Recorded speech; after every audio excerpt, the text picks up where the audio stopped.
은퇴.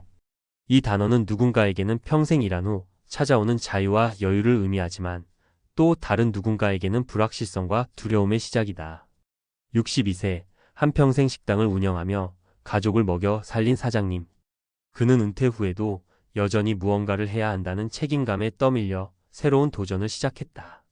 하지만 그 도전은 꿈이 아닌 빚더미로 이어졌다. 이건 단순히 한 사람의 이야기가 아니다. 우리 부모님 혹은 우리가 언젠가 마주할 수 있는 현실이다. 은퇴는 끝이 아니라 때로는 더 치열한 생존의 시작일 수 있다. 우리는 흔히 은퇴를 낭만적으로 생각한다. 여행, 취미, 손주와의 시간. 하지만 통계에 따르면 대한민국 60대 이상의 40% 이상이 은퇴 후 경제적 어려움을 겪는다. 노후 준비가 부족하거나 예상치 못한 지출 혹은 새로운 일을 시작했다가 실패하는 경우가 많다. 이 에세이에서는 은퇴 후 삶의 현실을 직시하고 그 속에서 우리가 배울 수 있는 교훈을 3가지 사례를 통해 이야기해 보겠다. 공감 가는 이야기를 통해 은퇴 준비와 은퇴 후 삶에 대해 다시 생각해보는 시간을 가져보자. 본론 은퇴 후 삶의 현실과 교훈. 1. 은퇴 준비 없이는 낭떠러지. 은퇴 후 삶은 준비가 없으면 낭떠러지로 떨어지는 것과 같다. 62세 김 사장님의 이야기를 들어보자. 그는 30년 넘게 동네에서 작은 식당을 운영했다. 매일 새벽 시장에서 재료를 사고 밤늦게까지 손님을 받으며 가족을 위해 뼈 빠지게 일했다. 은퇴할 나이가 되자 그는 식당을 정리하고 남은 돈으로 작은 카페를 열었다. 이 나이에 뭐 할 게 있겠어? 커피나 팔면서 여유롭게 살자라는 생각이었다. 하지만 현실은 달랐다.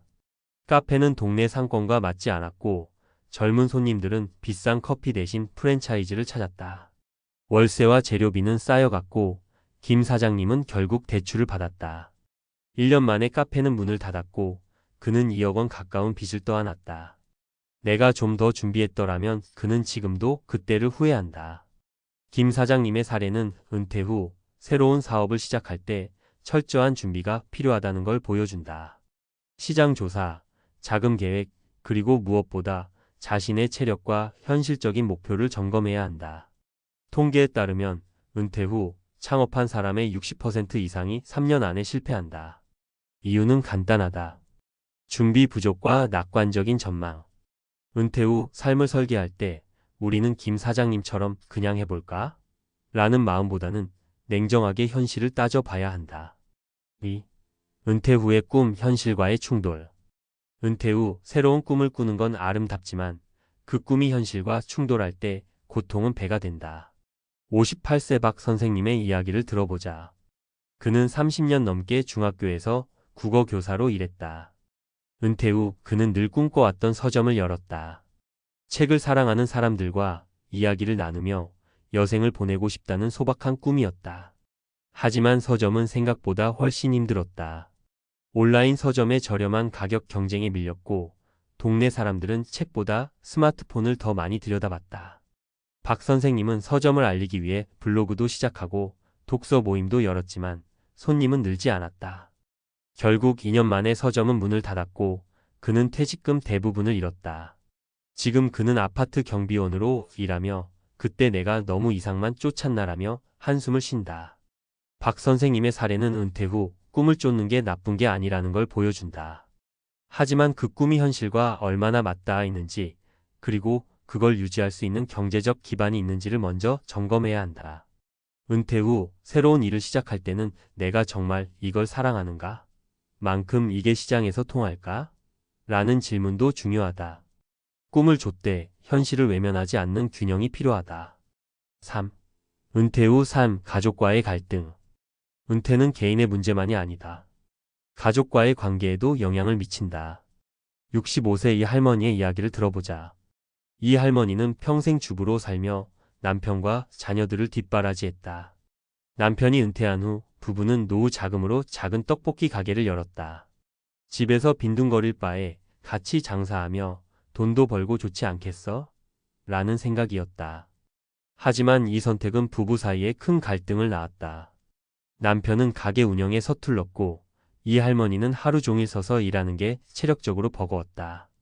게다가 손님들이 줄어들자 부부는 서로에게 짜증을 내기 시작했다. 당신이 이렇게 할 거면 장사를 왜 시작했어? 라는 말다툼이 반복되었다.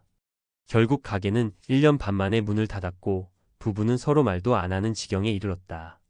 이 할머니는 그냥 집에서 손주나 봤으면 이렇게까지 안 됐을 텐데라며 눈물을 흘렸다. 이 할머니의 사례는 은퇴 후 삶이 가족과의 관계에 얼마나 큰 영향을 미치는지를 보여준다. 은퇴 후 새로운 일을 시작할 때는 배우자나 가족과 충분히 대화하고 각자의 역할과 한계를 명확히 해야 한다. 또한 체력과 건강 상태를 고려해 무리한 도전을 피하는 것도 중요하다. 은퇴는 혼자만의 여정이 아니라 가족과 함께 만들어가는 과정이다. 은퇴 준비, 지금부터 시작해야 할 것들. 이 세 가지 사례를 통해 우리가 배울 수 있는 건 뭘까? 첫째, 은퇴 준비는 빠를수록 좋다.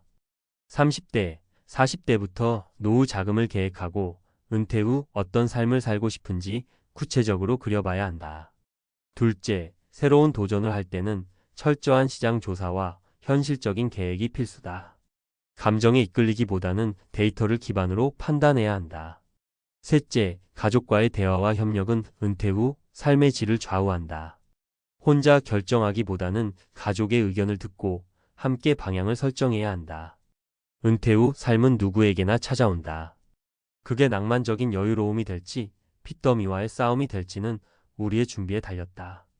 62세 김 사장님, 58세 박 선생님, 65세 이 할머니의 이야기는 우리에게 경고이자 희망이다. 그들의 실패를 교훈 삼아 우리는 더 나은 은퇴를 준비할 수 있다. 지금 이 순간, 당신의 은퇴 후 삶을 위해 무엇을 할 수 있을지 생각해보자. 결론, 은퇴, 두려움이 아닌 기회로. 은퇴는 끝이 아니라 새로운 시작이다. 하지만 그 시작이 기회가 되려면 우리는 현실을 직시하고 준비해야 한다. 김 사장님의 카페, 박 선생님의 서점, 이 할머니의 떡볶이 가게는 모두 소중한 꿈이었다. 하지만 준비 부족과 현실과의 괴리 때문에 그 꿈은 좌절되었다. 이들의 이야기를 통해 우리는 은퇴 후 삶의 무게를 느낄 수 있다. 동시에 그 무게를 이겨낼 수 있는 방법을 배울 수 있다. 은퇴 후 삶은 두려운 게 아니다. 철저한 계획과 현실적인 접근, 그리고 가족과의 소통이 있다면 은퇴는 새로운 기회가 될 수 있다.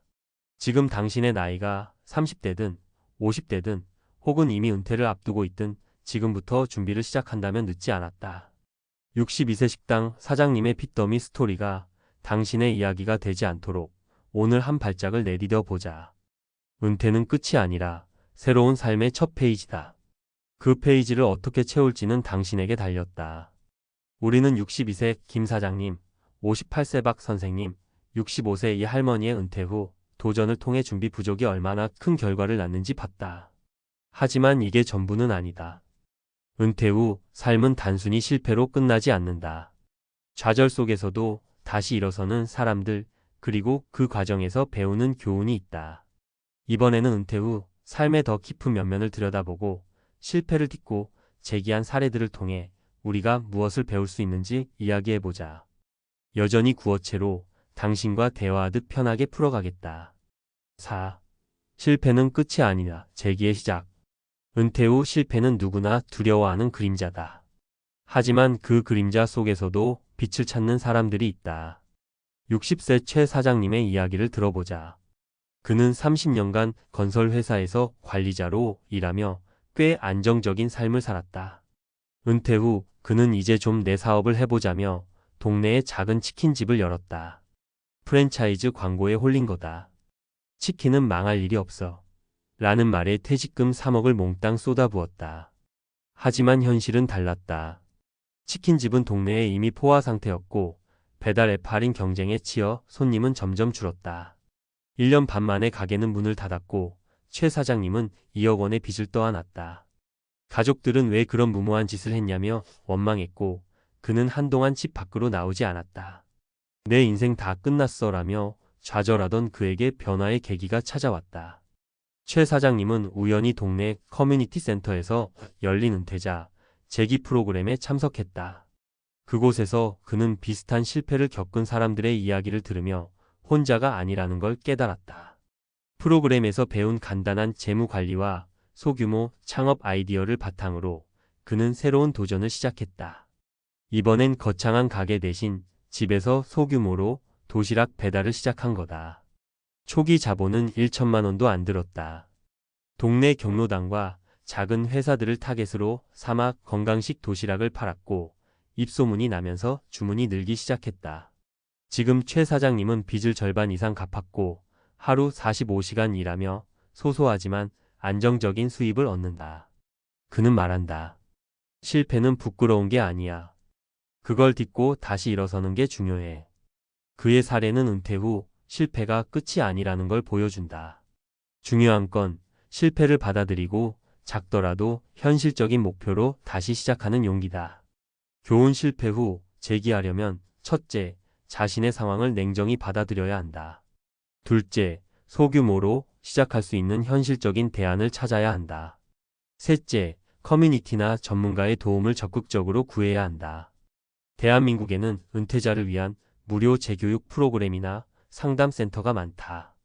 예를 들어 고용노동부의 중장년 내일센터는 창업 상담과 재취업 교육을 제공한다. 이런 자원을 활용하면 실패를 재기의 발판으로 만들 수 있다. 5. 은퇴 후의 정체성: 나는 누구인가? 은퇴는 단순히 일을 그만두는 게 아니다. 많은 이들에게 일은 정체성의 핵심이었다. 일을 잃으면 나는 누구인가? 라는 질문이 덮쳐온다. 57세 윤 부장님의 이야기를 들어보자. 그는 대기업에서 25년간 마케팅 부장으로 일하며 늘 바쁘게 살았다. 회의 출장, 팀 관리, 그의 삶은 일로 정의되었다. 은퇴 후 그는 이제 자유다 라며 골프와 여행을 즐기려 했다. 하지만 6개월 만에 그는 허무함에 빠졌다. 골프 치러 가도 친구들은 다 바빠. 집에 있으면 아내가 잔소리하고 내가 뭘 위해 사는 건지 모르겠어. 윤 부장님은 결국 우울증 진단을 받았다. 그는 이를 통해 인정받던 자신을 잃어버린 거다. 이 문제는 은퇴자들에게 흔하다. 통계에 따르면 은퇴 후 1년 이내에 우울증을 겪는 사람이 20%에 달한다. 특히 직업이 정체성의 중심이었던 사람들에게 이런 충격은 더 크다. 윤 부장님은 결국 지역 봉사활동에서 답을 찾았다. 그는 동네 도서관에서 아이들에게 글쓰기를 가르치는 자원봉사를 시작했다. 돈은 안 벌지만 애들이 선생님이라고 부를 때 살아있다는 걸 느껴. 작은 활동이었지만 그는 다시 자신을 누군가로 정의할 수 있었다. 지금 그는 봉사활동 외에도 지역 커뮤니티에서 소규모 강연을 하며 바쁘게 지낸다. 교훈: 은퇴 후 정체성 위기를 극복하려면 이를 대신할 새로운 역할을 찾아야 한다. 봉사활동, 취미 모임, 지역 커뮤니티 참여 등 돈이 들지 않는 활동도 충분히 의미를 줄 수 있다. 중요한 건 내가 사회에 기여하고 있다는 느낌을 유지하는 거다. 당신이 은퇴를 앞두고 있다면 지금부터 취미나 봉사활동을 통해 새로운 정체성을 만들어가는 연습을 시작해보자.